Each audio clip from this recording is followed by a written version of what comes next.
Solo Sikoa hospitalized as Roman Reigns helps Cody Rhodes destroy him. Somebody call the trainers, because what just happened inside that ring was not a wrestling match, it was a demolition project with a start time and an ambulance on standby. Solo Sikoa walked in thinking he was the enforcer of destiny, and he walked out on a stretcher, staring at the lights, wondering exactly where his empire went wrong. If that sentence alone did not send a chill down your spine, buckle up, because this story only gets wilder from here. And if you want front row access to every twist as it drops, go ahead and subscribe, tap that notification bell, because Wrestling Rush news lives for moments exactly like this one. Let us set the scene properly, because this was not just any night, this was SummerSlam, the biggest party of the summer, and the air was thick with tension before a single bell even rang.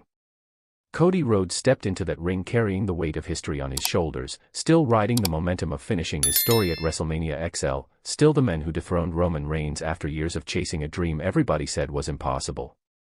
But finishing your story does not mean the sequel writes itself easy, and Solo Sikoa made absolutely certain of that.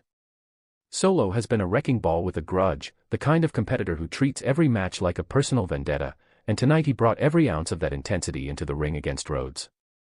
This is where the story gets tense, because for a while it looked like Cody had bitten off more than he could chew. Solo hit like a freight train with something to prove, relentless, calculated, and clearly out for blood after everything the Bloodline has lost this year.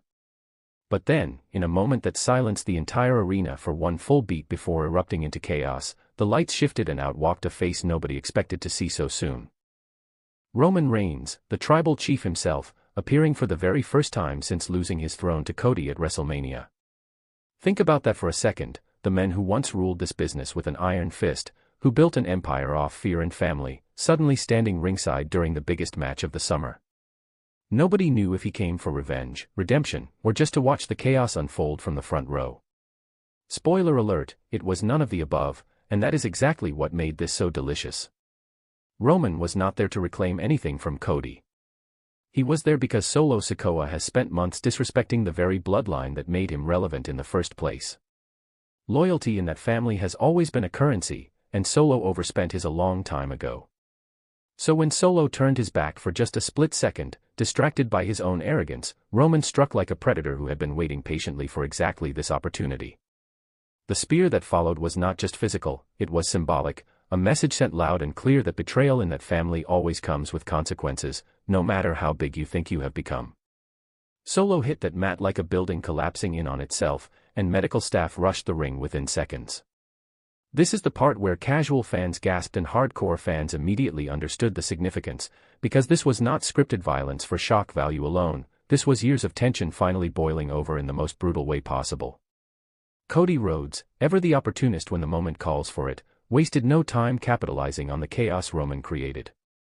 One crossroads later, and the referee's hand hit the mat 3 times while Solo Sikoa lay motionless, eventually stretchered out of the arena to a chorus of stunned silence mixed with roaring approval. Think of it like watching two rival companies suddenly team up just long enough to crush a mutual competitor. The alliance makes 0 sense on paper until you realize shared enemies make strange partners. Here is what makes this moment so fascinating heading forward, because Roman Reigns helping Cody Rhodes does not mean peace has broken out between these two. If anything, this feels like the calm before an entirely new storm, a temporary truce built on convenience rather than respect. Roman does not do favors out of kindness, everybody knows that by now, so the real question becomes what does he expect in return, and how long before Cody realizes accepting help from a wolf usually comes with a price tag attached later. Meanwhile, Solo Sikoa's immediate future is anyone's guess. Getting hospitalized on national television during the busiest wrestling weekend of the year is not exactly the resume boost he was hoping for, and you can bet his allies within whatever remains of his crew are watching closely, wondering if loyalty to Solo is still a smart investment or a sinking ship they need to abandon fast. Wrestling has taught us time and again that hospital stays rarely mean retirement, they usually mean revenge is being plotted from a hospital bed with nothing but time and motivation.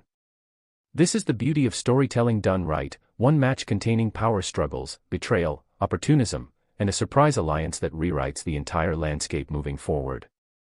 Roman Reigns reminded everyone tonight why he remains the most dangerous chess player in that locker room, always 3 moves ahead, always striking exactly when it benefits him most. Cody Rhodes gets to celebrate tonight, but something tells us this alliance has an expiration date sooner rather than later. This SummerSlam moment is presented by Gears of War, E-Day, because apparently even video games understand chaos sells. Thank you so much for watching, we will see you in the next one.